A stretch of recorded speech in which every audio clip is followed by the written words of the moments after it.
नमस्कार साथियों, अध्ययन अकेडमी इलाहाबाद यूट्यूब चैनल पर आपका स्वागत है। मैं आशीष पांडे आपका हार्दिक स्वागत करता हूं यहां पर। और साथियों, जैसा कि आप लोगों की डिमांड पर मैं हाजिर हुआ हूं आपके लिए, और इमरान सर के कुशल मार्गदर्शन में हम लोग पूरा कंप्लीट कोर्स आपके लिए लेकर आए हैं, जिसमें एक बहुत नॉमिनल फीस रखी गई है 499, जिसको आप गूगल पे, पेटीएम या फ़ोन पे किसी भी ऐप के द्वारा आप कोचिंग के दिए गए नंबरों पे, जैसा कि आपको बताया गया होगा, उस पर आप पे करके पूरा कंप्लीट पैकेज दे सकते हैं और अपनी तैयारियों को एक अंजाम तक पहुंचाकर अपने भविष्य को सुखद बना सकते हैं। ठीक है साथियों, तो चलिए हम आते हैं अपने कोर्स पर। साइंस का सेगमेंट हमको लेके चलना है, जिसमें हम स्टार्ट करेंगे बायोलॉजी। स्टार्ट करना है हमको बायोलॉजी।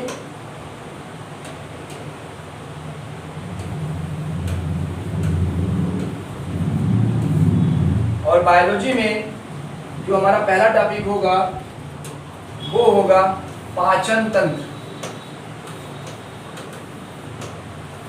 पाचन तंत्र, डाइजेस्टिव सिस्टम।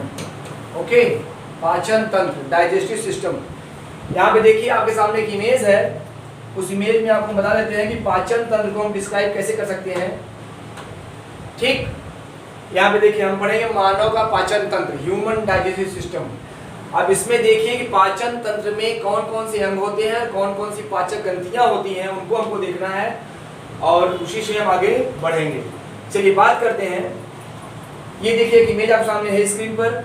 इसमें सबसे पहले देखिए यहाँ पे एक है मुख गुहा, जिसे बोलते हैं बक्कल कैविटी। मुख गुहा यानी बक्कल कैविटी।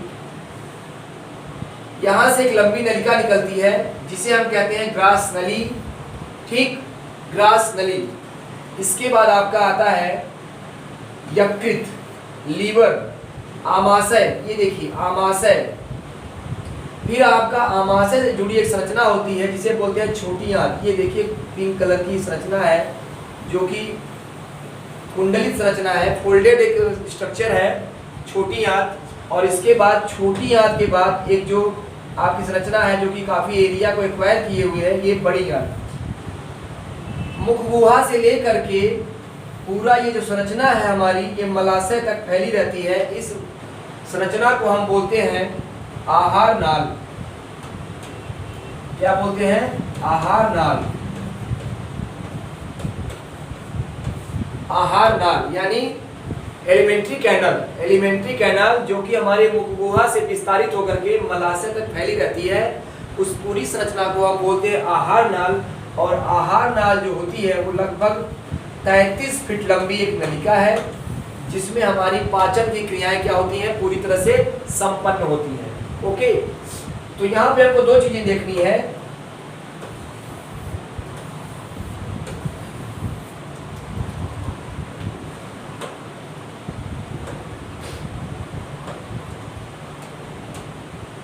यहाँ पे जो हमको पहला देखना है वो देखना है पाचक ग्रंथियां।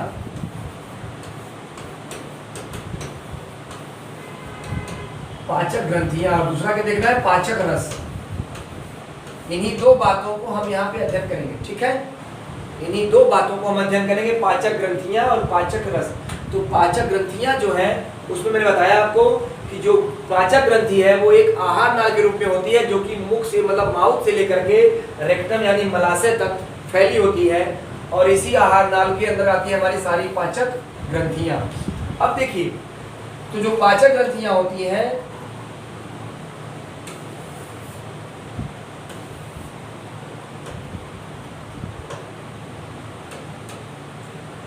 इसमें हम डिवाइड कर लेते हैं कि पाचक ग्रंथियां जो हमारी होती है कौन कौन सी होती है। ठीक, क्योंकि एग्जाम में आपकी चाहे वो दरोगा, लेखपाल, एसएससी, जीडी और कोई भी एग्जाम हो स्टेट टू स्टेट के, तो सब में क्वेश्चंस आते हैं पाचक ग्रंथियों से और पाचक रस से। ठीक, तो जो पाचक ग्रंथियों में जो पहली ग्रंथि है, मैंने आपको बताया कि पाचक ग्रंथि कौन सी है? आहार नाल। अब इसी आहार नाल का जो पूरा भाग है वही हमको देखना है। ओके, तो इसमें जो पहली ग्रंथि है उसको हम कहते हैं मुख ग्रासन गुहिका। मुख ग्रासन गुहिका।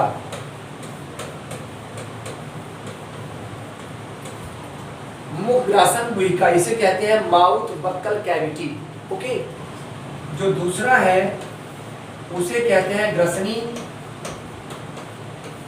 और ग्रास नली। ग्रसनी और ग्रास नली। जो थर्ड है वो आपका है आमाशय। आमाशय को हम बोलते हैं स्टमक। आमाशय को हम बोलते हैं स्टमक। जो चौथा है वो आपका है आंत।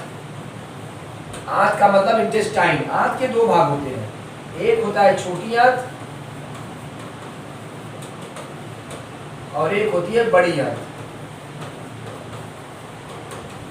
ठीक, छोटी आंत और बड़ी आंत। तो पाचक ग्रंथियों में हम सबसे पहले बात की हम आहार नाल की। आहार नाल के निम्न भाग होते हैं।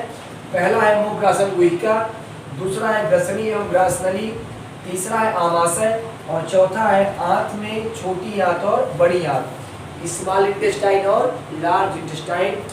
जो लार्ज इंटेस्टाइन यानी बड़ी आंत है वो आहार नाल का अंतिम भाग है, जो हमारी गुदा द्वार तक यानी एनस तक फैला रहता है। देखिए यहाँ पे आपका ये है ना एनस, यहाँ पे एनस तक ये फैला रहता है। ठीक है, चलिए एक बार डिस्क्राइब करते हैं फिर से। देखिए ये आपका मुख ग्रासन गुहिका है, ये आपकी ग्रसनी और ग्रास नली। ठीक, लीवर को हम अलग से देखेंगे क्योंकि लीवर जो है वो पाचक ग्रंथियों में नहीं आता। लीवर हमारे भोजन को पचाने में कार्य या सहायक नहीं होता। जो इसके बाद अगला है वो स्टमक। देखिए यहाँ पे स्टमक बनाया गया है, फिर छोटी आंत फोल्डेड है, फिर बड़ी आंत ये आपका जो कि मलाशय तक फैली होती है। क्लियर? चलिए अब आगे बढ़ते हैं। तो ये हमारा पूरा डिस्क्रिप्शन रहा पाचक ग्रंथियों का, जिसमें मुख ग्रासन गुहिका, ग्रसनी, ग्रास नली, आमाशय और छोटी आंत और बड़ी आंत के रूप में हमने देखा। ओके, चलिए अब आगे बढ़ते हैं।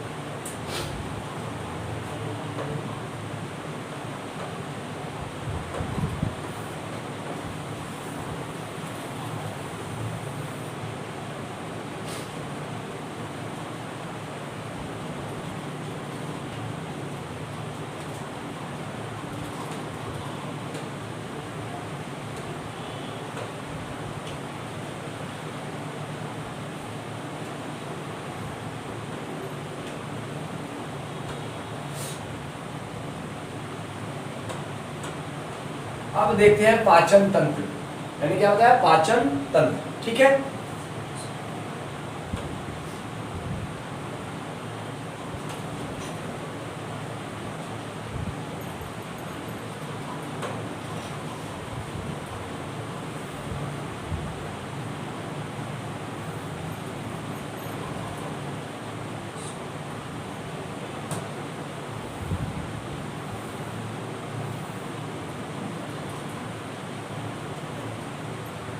चालू करिए, रुकिए मत। तो चलिए देखते हैं पाचन तंत्र। ठीक,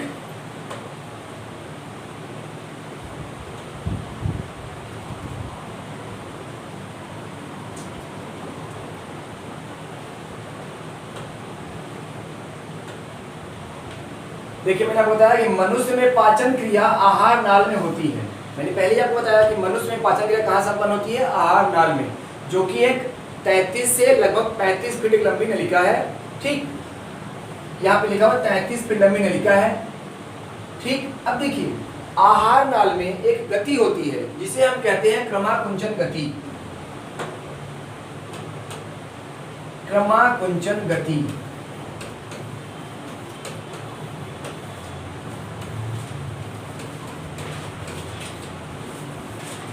आहार नाल का सिकुड़ना और फैलना, आहार नाल का सिकुड़ना और फैलना जो है इसे कहते हैं क्रमाकुंचन गति।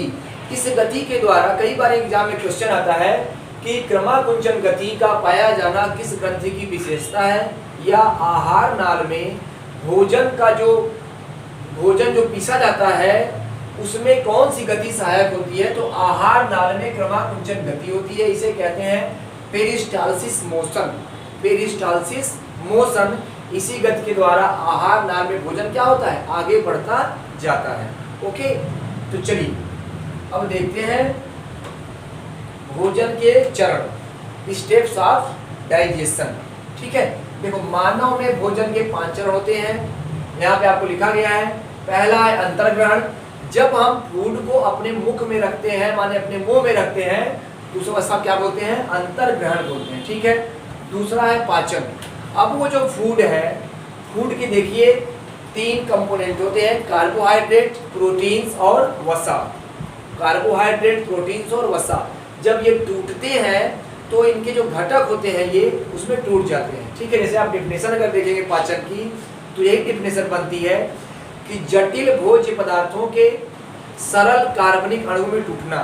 जटिल भोज्य पदार्थों के माने कॉम्प्लेक्स फूड मटेरियल के सिंपल फॉर्म में टूटने की जो क्रिया होती है वो क्या कहलाती है? पाचन।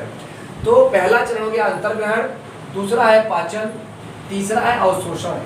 अब जब भोजन अपने सरल अणुओं में टूटता है तो जो हमारे शरीर में जो ग्रंथियां होती हैं, पाचक ग्रंथियां, वो उसको एब्जॉर्ब करती हैं। क्या करती हैं? एब्जॉर्ब करती हैं।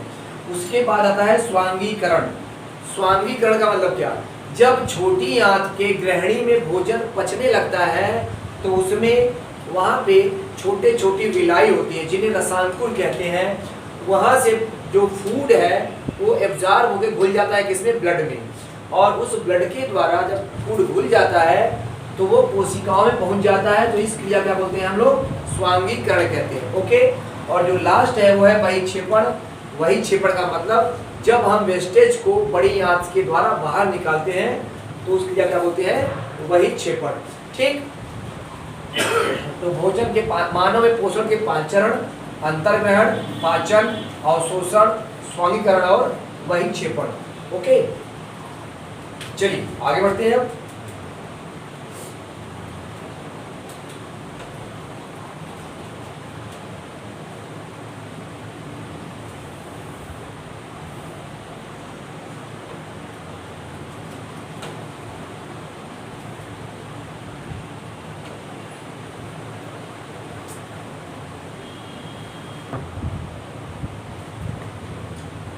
ओके साथियों, अब हम देखेंगे आहार नाल के प्रमुख भाग, जो कि मैंने पहले भी डिस्क्राइब कर दिया है।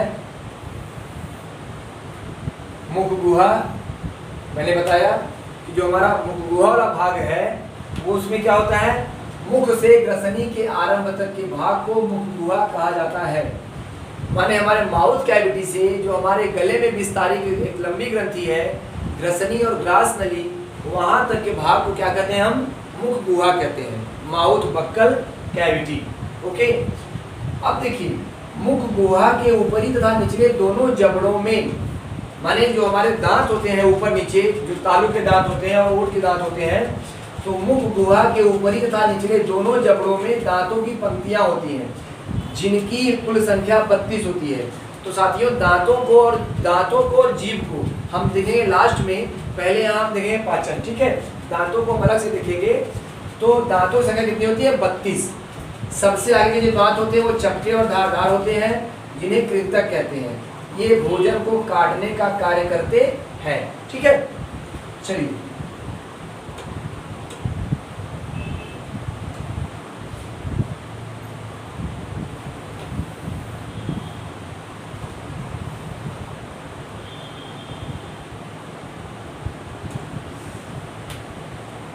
अब देखिए, दूसरा जो पार्ट है रत्नक। पहले इसको डिस्क्राइब कर देते हैं, नहीं इसे आपको समझ नहीं आएगा।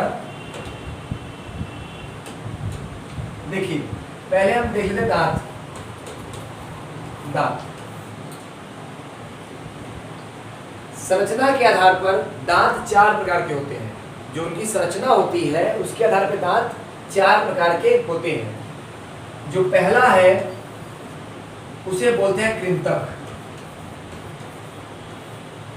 कृंतक को हम कहते हैं इंसीजर।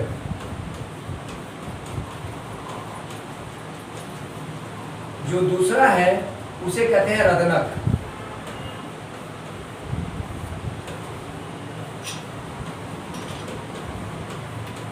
जिसे कहते हैं कैनाइन। जो थर्ड है उसे बोलते हैं अग्रचवर्णक। अग्र चवर्णक, इसे बोलते हैं प्रीमोलर। प्रीमोलर। और जो लास्ट है उसे कहते हैं चवर्णक। इसे कहते हैं मोलर। ठीक है। तो स्ट्रक्चर के बेस पर दांत होते हैं 4 प्रकार के, इंसीजर, कैनाइन, प्रीमोलर और मोलर। ओके, अब देखिए जो दांतों की संरचना होती है वो होती है 3 प्रकार की। दांतों की जो संरचना होती है वो होती है 3 प्रकार की। तो इसको देख लेते हैं हम लोग।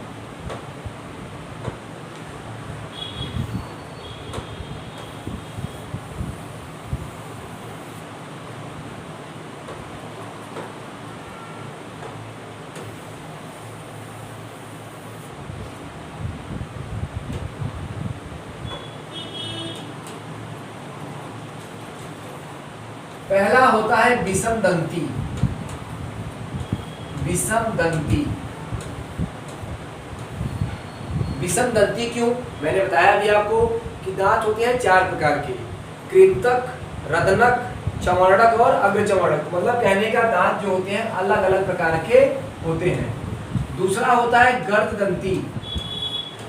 गर्त दंती, गर्त मतलब होता है गड्ढा। हमारे जो दांत होते हैं वो एक कोटर में स्थित होते हैं, ठीक है, जिन्हें बोलते हैं गर्त। अर्थात हमारे जो दांत होते हैं वो एक गर्त में स्थित होते हैं। और जो तीसरा इसमें है वो है द्विदंती। अर्थात जीवन में हमारे दांत जो है वो 2 बार आते हैं, ठीक है। कैसे? एक बार जो आते हैं उन्हें कहते हैं अस्थाई, माने टेम्पोररी, जिन्हें हम दूध के दांत भी कहते हैं। और जो दूसरा है वो क्या है? स्थायी या परमानेंट। अब जो अस्थायी दांत होते हैं उनकी संख्या 20 होती है। देखिए दोस्तों, एग्जाम में जो पूछता है क्वेश्चन वो पूछता है दंत सूत्र के बारे में, ठीक है, और दांतों की प्रोटीन के बारे में। दांतों के ऊपर एक कवर होता है, एक आवरण होता है, उसके बारे में पूछता है। तो ये सारे क्वेश्चन आते हैं दांत से, ठीक। तो जो अस्थायी दांत हैं उनकी संख्या 20 होती है और जो स्थायी दांत हैं इनकी संख्या 32 होती है। बट एक फैक्ट आपको बता दूं मैं कि अब बहुत रेयर केस में ही किसी के दांत 32 होते हैं, क्योंकि हमारे जो चमड़क हैं वो अब आते ही नहीं, ठीक है। क्यों? क्योंकि प्रारंभ में जो मानव था वो कच्चे मांस का सेवन करता था, जिससे मांस को चबा के खाना पड़ता था। बट अब हम भुना हुआ, तला हुआ, उबाला हुआ खाते हैं, तो इसलिए हमको बहुत चबाने की जरूरत नहीं पड़ती। इसलिए दांतों की संख्या है वो 32 नहीं हो पाती, ठीक है। चलिए, तो हमने क्या देखा? दांत होते हैं 4 प्रकार के, इंसीजर, कैनाइन, प्रीमोलर और मोलर। और इनकी जो संरचना होती है वो होती है विषम दंती, माने अलग अलग प्रकार के होते हैं। गर्दंती, गड्ढे में स्थित होते हैं। और द्विदंती, जीवन में 2 बार आते हैं, ठीक है। चलिए आगे बढ़ा जाएगा।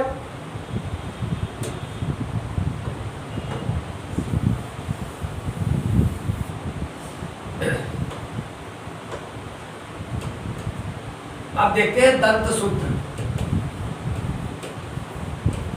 दंत सूत्र, डेंटल फार्मूला।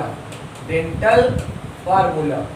अब देखिए, बहुत ही मजेदार ट्रिक है इसकी और बहुत ही सिंपल है और एकदम बिल्कुल आपको याद हो जाएगा, ठीक है। दंत सूत्र में हम देख लेते हैं जो अस्थाई है, जिन्हें हमने कहा अस्थाई।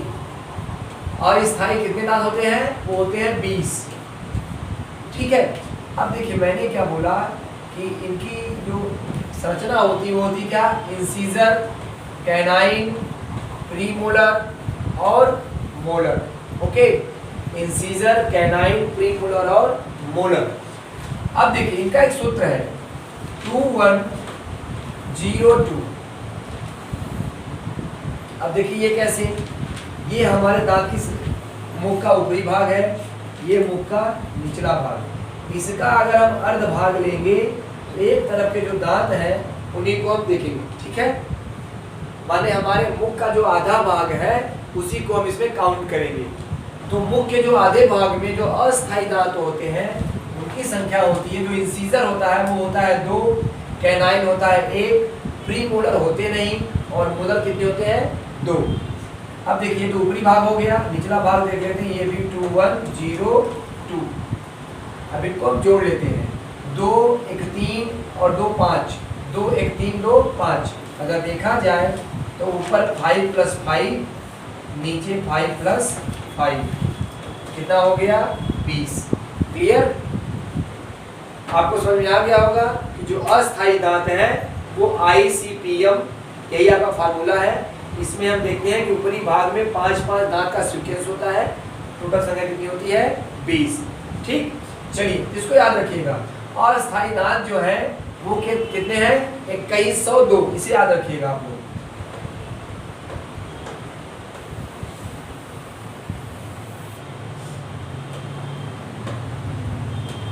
अब आगे बढ़ते हैं। अब देखते हैं स्थायी। अगर समझ में ना आए तो कमेंट करते रहिएगा। जो भी आपके डाउट्स हैं उसको हम नेक्स्ट वीडियो में क्लियर करते जाएंगे। ठीक है, जहां पे भी चीजें आपको डाउटफुल लगे, आपको समझ में ना आए, तो बिल्कुल उसको आप क्लियर करते रहिएगा। ठीक है, और अगर वीडियो पसंद आए आपको, अगर आपको चीजें लगे कि हाँ ये हमारे लिए फायदेमंद है, बेनिफिशियल है, तो बिल्कुल अपने सभी साथियों को, चाहे वो एकेडमिक यहाँ पे हो या नॉन एकेडमिक हो, सबको शेयर करते जाइएगा। ठीक है, चलिए दोस्तों आगे बढ़ते हैं। अब जो स्थायी दांत है इनकी जो संख्या होती है वो होती है 32। मैंने बताया आपको कागज पे 32 होते हैं, बट संरचना में अभी 32 होना मुश्किल है, बट 32 होते भी हैं, लेकिन सबके 32 नहीं होते। अब देखिए इसका जो फार्मूला है उसी पे चलेंगे हम। ICPM चाहेंगे तो इसको आप मजेदार बना सकते हैं। I माने मैं, C माने देखना, PM माने प्रधानमंत्री, M माने मिनिस्टर्स। Okay, ICPM। अब देखिए सेम वही स्ट्रक्चर यहाँ भी लेंगे, ऊपर का और नीचे का आधा भाग। क्लियर? अब इसका जो होता है वो होता है 2123। 2123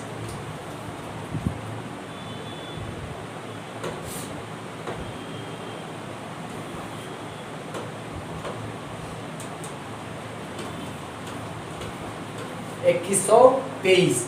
तो यहाँ देखिए 2, 1 3, 2 5 और 3 8, तो 8 + 8, नीचे 8 + 8, कितना हो गया 8 8 16, 16 8 24 और 8 32। क्लियर? दांतों का कॉन्सेप्ट क्लियर हो गया होगा आपका कि दांतों की संरचना कैसी होती है, दांत कितने प्रकार के होते हैं। क्लियर? और इनकी जो है इनका डेंटल फार्मूला क्या है। कभी कभी आपसे क्वेश्चन पूछ देता है कि वयस्कों में माने एडल्ट में कैनाइन की संख्या कितनी होती है। कैनाइन ऐसे दांत हैं जिनसे हम किसी भी चीज को चीरते या फाड़ते हैं। ये दांत स्पेशली होते हैं मांसाहारियों में, लेकिन शाकाहारियों में ऐसा कोई काम नहीं है। हम इससे एक काम करते हैं, जब हम गन्ना उन्ना चूसते हैं तो हम उससे गन्ने फाड़ने का काम करते हैं, या कुछ चीज़ अगर फाड़नी हो तो इससे हम वर्क लेते हैं। अब देखिए मैंने क्या बोला, क्वेश्चन अगर आ जाए कि वयस्कों में कैनाइन की संख्या होती है, तो आप जोड़ सकते हैं तुरंत। एक ऊपर एक नीचे, 2 हो गए।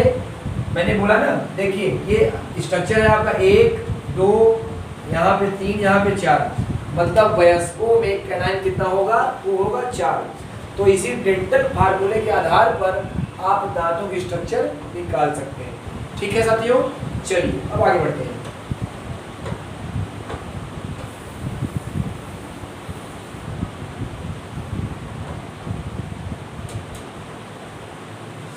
अब देखिए दांतों की जो प्रोटीन होती है उस प्रोटीन का नाम पूछता है। तो दांतों की प्रोटीन को डेंटिन कहते हैं। क्या कहते हैं? डेंटिन। दांतों की प्रोटीन को डेंटिन कहते हैं। और दांतों के चारों तरफ एक कठोर आवरण होता है जिसे बोलते हैं इनामेल। इनामेल जो है बहुत ही कठोर पदार्थ है जो कि दांतों को सुरक्षा प्रदान करता है। जब इनामेल की परत घिसने लगती है तो हमको दांतों में सेंसिटिविटी महसूस होती है, जिससे कि गर्म और ठंडा में एहसास होने लगता है। क्लियर? कभी कभी जल में माने पानी में फ्लोराइड के संक्रमण से हमें एक रोग होता है जिसे कहते हैं फ्लोराइसिस, जिसमें दांतों का क्षरण होता है। ठीक, तो वो फ्लोराइसिस माने फ्लोरीन के कारण होता है। ठीक है, चलो आगे बढ़ा जाए।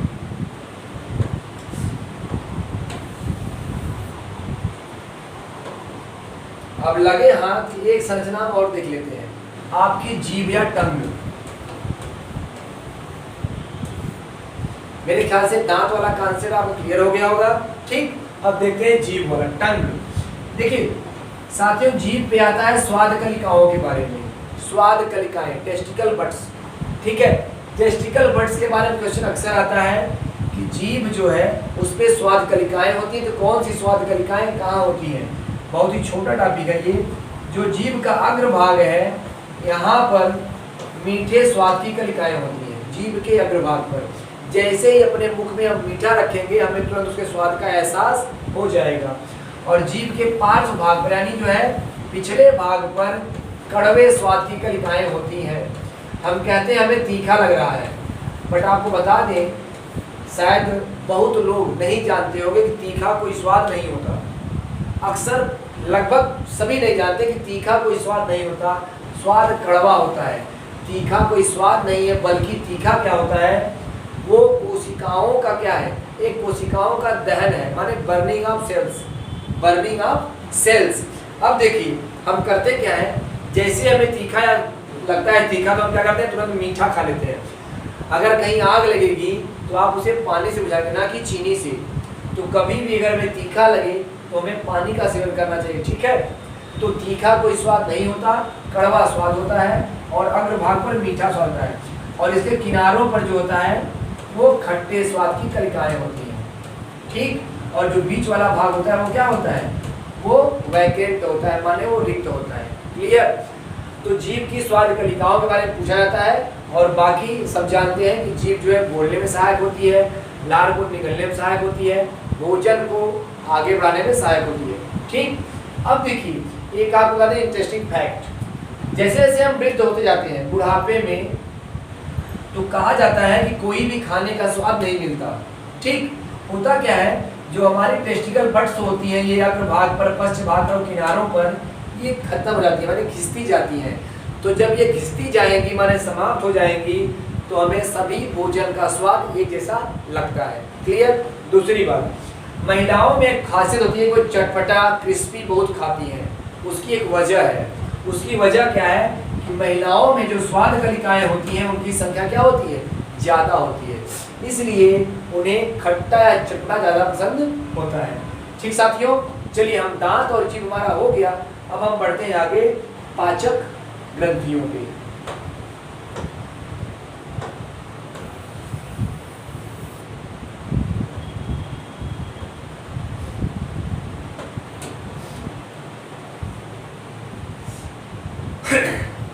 देखिए यहाँ पे लिखा है मुख गुहा के फर्श पर जीवा पाई जाती है। इसके अग्रभाग से मीठे स्वाद, पीछे के भाग से कड़वा स्वाद और बगल के भाग से खट्टे स्वाद का आभास होता है, जो मैंने आगे बताया आपको स्ट्रक्चर बना के, ठीक। अब हम देखेंगे पाचक ग्रंथियों का पहला भाग ग्रास नली, जिसे कहते हैं ओइसोफेगस। ओइसोफेगस, यहाँ पे ग्रास नली है। यहाँ पे आपको एक और वर्ड हम बताते हैं आपको, ग्रसनी। ग्रसनी से अक्सर वनडे एग्जाम में क्वेश्चन आते रहते हैं। ग्रसनी क्या करती है, एज ए जंक्शन का कार्य करती है। जंक्शन माने क्या, संधि। जंक्शन माने क्या, संधि। यह क्या करती है, यह संधि का कार्य करती है। कैसे, क्योंकि यह श्वसन में भी और पाचन में भी दोनों में सहायक होती है, इसलिए ग्रसनी को जंक्शन कहा जाता है, ठीक है। तो ग्रसनी में कोई भी पाचन क्रिया नहीं होती, ठीक। ग्रसनी में कोई भी पाचन क्रिया नहीं होती। अब बढ़ते हैं ग्रास नली पर। ग्रास नली आमाशय में खुलती है, ठीक। ग्रास नली जो है वह मुख गुहा से निकलती है और कहाँ खुलती है, आमाशय में, ठीक है। ग्रास नली की दीवारें पेशी होती हैं और संकुचनशील होती हैं, जिसकी सहायता से भोजन क्या होता है, आगे बढ़ता है। यहाँ पे एक और चीज मिलती है जिसे कहते हैं श्लेष्म। श्लेष्म माने म्यूकस। श्लेष्म क्या होता है, वो भोजन का जो मार्ग है, पाथवे है, उसको चिकनापन प्रदान करता है, जिससे भोजन हमारा आगे बढ़ता है, ठीक है। और ग्रास नली में कोई पाचक एंजाइम नहीं होता। तो याद रखिएगा ग्रास नली और ग्रसनी में कोई भी पाचक क्रियाएं नहीं होती। तो सवाल ये उठता है कि पाचन प्रारंभ कहाँ से होता है, पाचन क्रिया प्रारंभ कहाँ से होती है, ठीक है।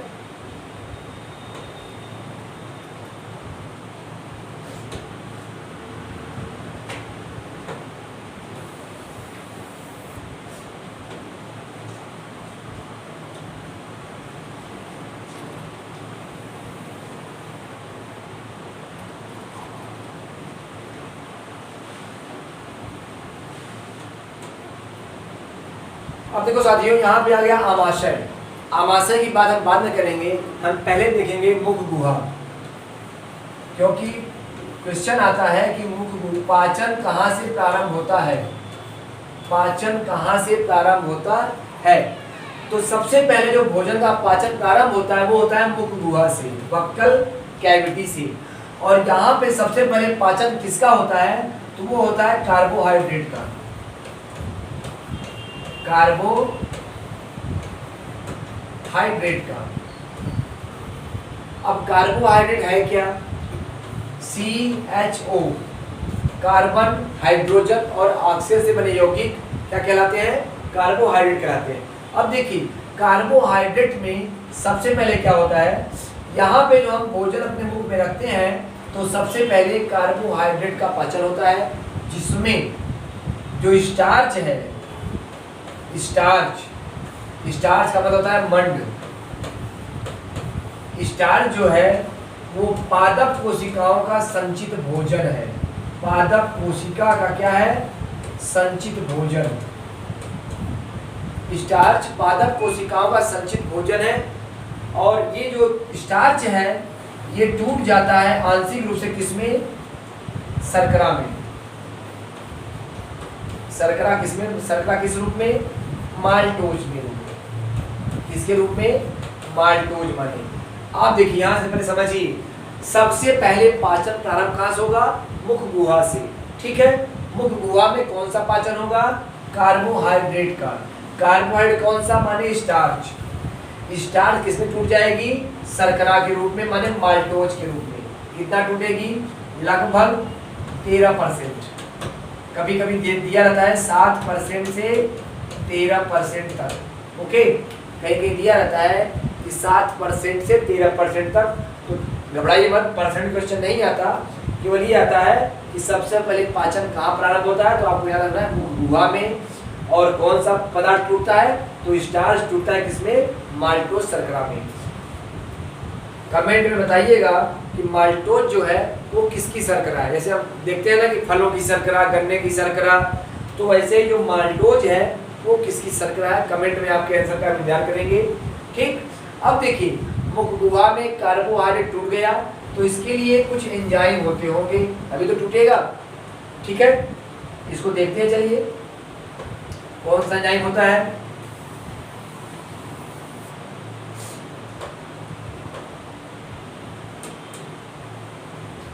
अब देखिए मुख गुहा में होती है लार। मुख गुहा से क्या निकलती है, लार। लार के लिए होती है लार ग्रंथियां। लार के लिए होती है लार ग्रंथियां।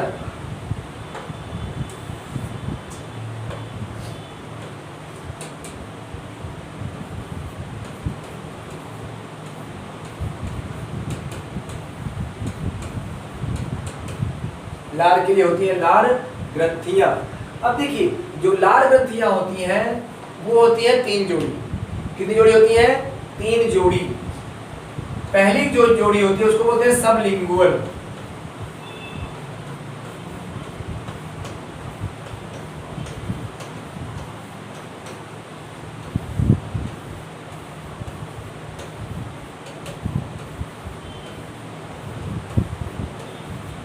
सबलिंगुअल।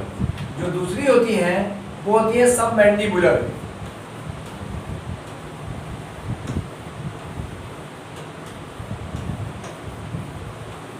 सबमैंडिबुलर। और जो तीसरी होती है, इसी से क्वेश्चन आता है आपका, पैरोटिड। Parotid gland. लार ग्रंथियां 3 जोड़ी होती है। पहली जोड़ी सबलिंगुअल होती है, दूसरी सबमैंडिबुलर और तीसरी पैरोटिड। इसी से क्वेश्चन आता है पैरोटिड ग्लैंड। ये हमारे जो कर्णपल्लों की जो पेशियां हैं, कर्णपल्लों के दोनों ओर स्थित होती है और ये सबसे बड़ी लार ग्रंथियां हैं। ठीक है, तो लार ग्रंथियों से श्रावण किसका होता है, लार का। लार को बोलते हैं सलाइवा। सलाइवा। अब देखिए जो सलाइवा है इसमें होते हैं एंजाइम। एंजाइम कौन सा होता है, जो पहला होता है वो होता है टाइलिन। टाइलिन। टाइलिन जो है यही आपका क्या करता है, स्टार्च को तोड़ता है। माने आप कह सकते हैं कि टाइलिन कौन सा एंजाइम है, तो कार्बोहाइड्रेट पाचक एंजाइम है टाइलिन। ठीक है, टाइलिन किसमें होता है, लार में होता है। ठीक है, हमारे मुखगुहा से प्रतिदिन 1 से 1.5 लीटर लार का स्रावन होता है। ठीक है, और लार में 2 एंजाइम होते हैं, टाइलिन और जो दूसरा है वो है आपका लाइसोजाइम।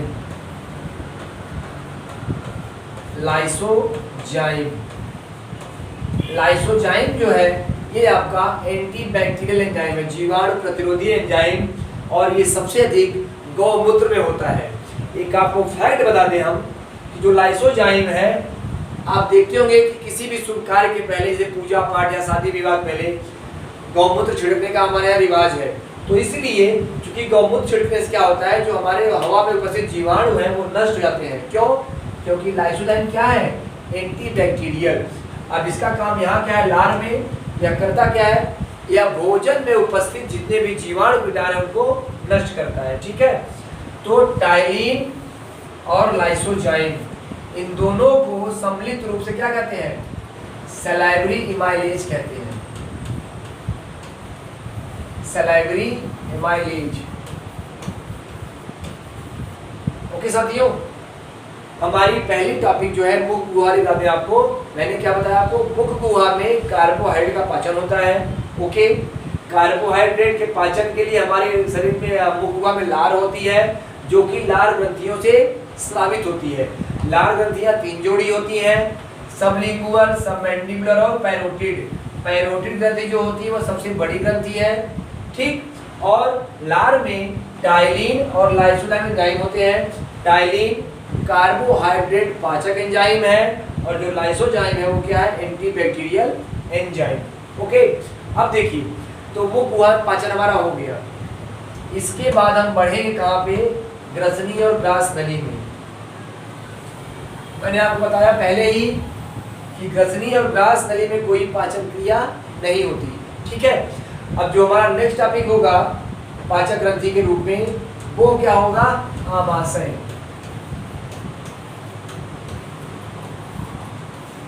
ठीक है, आमाशय।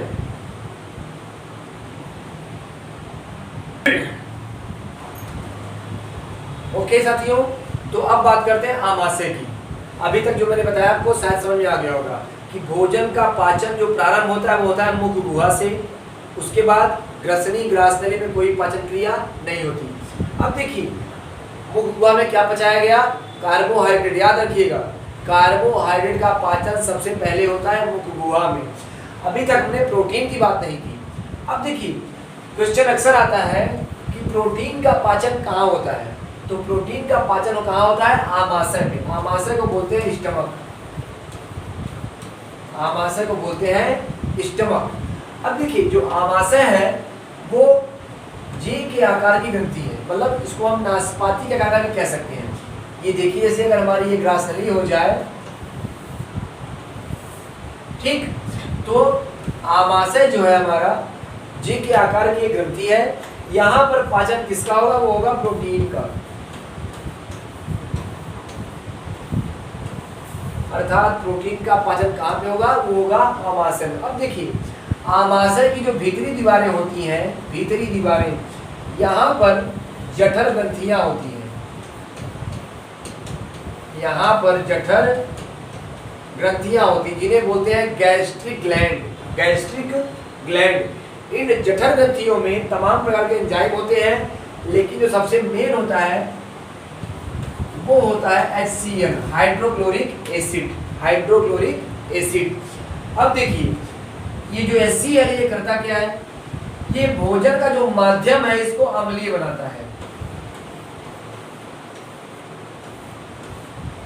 भोजन के माध्यम को अम्लीय बनाता है, भोजन को सड़ने से बचाता है, भोजन को सड़ने से बचाता है। ठीक, और एक बात और ध्यान दीजिएगा, अगर HCl का स्रावन निरंतर होता रहे तो ये हमारी हड्डियों को गलाने का कार्य भी करता है। ठीक है, हड्डियों को गलाने का कार्य भी करता है। अब देखिए, जठर ग्रंथियां जो होती हैं वो क्या करती हैं, आपका गैस्ट्रिक जूस यानी जठर रस का स्रावन करती हैं। ठीक है, ये बातें आपको स्लाइड में हम सब बता देंगे। ठीक, तो जो जठर रस होता है वो भोजन को पचाने में सहायक होता है। ठीक है, अब देखिए यहाँ पे आपको एक फैक्ट बताया प्रैक्टिकल कि जैसे ही फूड हमारे आमाशय में इंटर करता है, आमाशय में जो फूड होता है वो 4 से 5 घंटे रहता है। आमाशय में जो हमारा फूड होता है वो 4 से 5 घंटे रहता है। कभी कभी आप देखते होंगे कि कोई व्यक्ति अगर जहर का सेवन कर लेता है, माने पॉइजन खा लेता है, तो जब तक फूड यहाँ आमाशय में रहेगा तब तक उस व्यक्ति को बचाया जा सकता है। अदरवाइज जैसे ही फूड यहाँ आमाशय से आगे बढ़ जाएगा तो आमाशय के बाद एक ग्रंथि होती है जिसे बोलते हैं pyloric valve. Pyloric valve, pyloric valve एक ऐसी ग्रंथि है जो कि आमाशय को छोटी आंत से कनेक्ट करती है। माने आमाशय से भोजन पाइलोरिक वाल्व के द्वारा ही जाता है छोटी आंत में। कहने का मतलब या आमाशय से भोजन को छोटी आंत में जाने तो देती है लेकिन वापस नहीं आने देती। ध्यान दीजिएगा, छोटी आंत में भोजन जाने देती है लेकिन वापस नहीं आने देती। तो जब तक फूड आमाशय में रहता है तो व्यक्ति को बचा सकते हैं। क्या करता है, क्योंकि हम यहाँ पे अगर भोजन रहेगा तो हम उल्टियाँ कर सकते हैं। ठीक, तो जो आमाशय है इसमें HCl होता है, ठीक, लाइपेज एंजाइम होता है, और सबसे बड़ी बात जो प्रोटीन का पाचन होता है आमाशय में, तो प्रोटीन के पाचन के लिए एंजाइम्स होते हैं। उन एंजाइम को आपके एग्जाम में पूछता है, इसको हम लोग देख लेते हैं। ठीक, कौन से एंजाइम है? देखिए जो सबसे महत्वपूर्ण है वो है पेप्सिन। ध्यान दीजिएगा, पेप्सिन। ठीक है,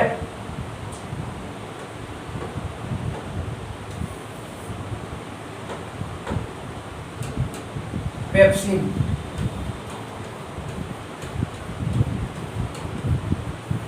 और रेनिन। पेप्सिन और रेनिन ये दो प्रोटीन पाचक एंजाइम है। अब जो पेप्सिन है, पेप्सिन यह अनाज की प्रोटीन का पाचन करता है। अनाज की प्रोटीन का पाचन करता है, जैसे गेहूं की प्रोटीन, दाल की प्रोटीन। ठीक है, यह अनाज की प्रोटीन का पाचन करता है। और जो रेनिन है यह दूध की प्रोटीन, आपको याद होगा दूध में कौन सी प्रोटीन होती है, तो होती है कैसीन। ठीक, तो कहने का मतलब जो प्रोटीन पाचक एंजाइम होते हैं आमाशय में, तो यह होते हैं पेप्सिन और रेनिन। और ये दोनों करते क्या है, जो अनाज की प्रोटीन और जो दूध की प्रोटीन है, माने डेयरी प्रोटीन, इन दोनों प्रोटीन्स को पेप्टोन्स में बदलते हैं। दोनों प्रोटीन्स को कहाँ बदलते हैं, पेप्टोन्स में, और फिर उसके बाद पॉलीपेप्टाइड में। याद रखिएगा इसको, पॉलीपेप्टाइड में। अनाज की प्रोटीन और दूध की प्रोटीन दोनों का पाचन होगा, और ये प्रोटीन जो है पहले पेप्टोन्स में और फिर पेप्टोन से पॉलीपेप्टाइड में बदल जाती है। अब देखिए जो रेनिन प्रोटीन होती है यह बच्चों में ज़्यादा होती है। क्यों? क्योंकि जो बच्चे होते हैं छोटे, वो केवल और केवल दूध का सेवन करते हैं, इसलिए छोटे बच्चों में रेनिन की मात्रा अधिक होती है। ठीक, तो आमाशय में किसका पाचन होता है, प्रोटीन का। एक बार फिर से रिवाइज कर लेंगे, गुहा में कार्बोहाइड्रेट का पाचन किसके द्वारा, टाइलिन और लाइसोजाइम के द्वारा।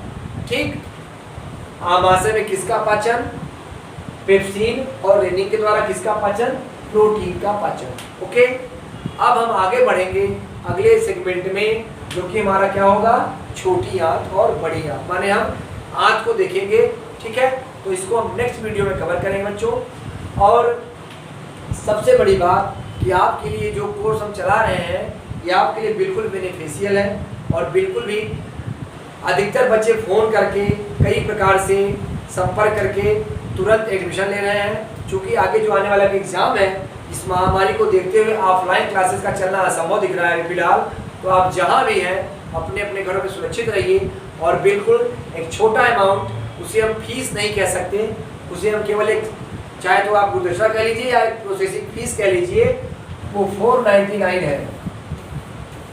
इसको आप कैसे भी करके एडमिशन लीजिए और अपने कंप्लीट कोर्स को पढ़िए, ताकि आपके समय का नुकसान न हो और आप बिल्कुल सुरक्षित रहते हुए अपने कोर्स को कंप्लीट कर सकें। ठीक है, तो हम मिलते हैं साइंस के नेक्स्ट वीडियो में, जो कि रहेगा पाचन तंत्र पार्ट 2। तब तक के लिए आप बिल्कुल स्वस्थ रहिए, मस्त रहिए। शुक्रिया।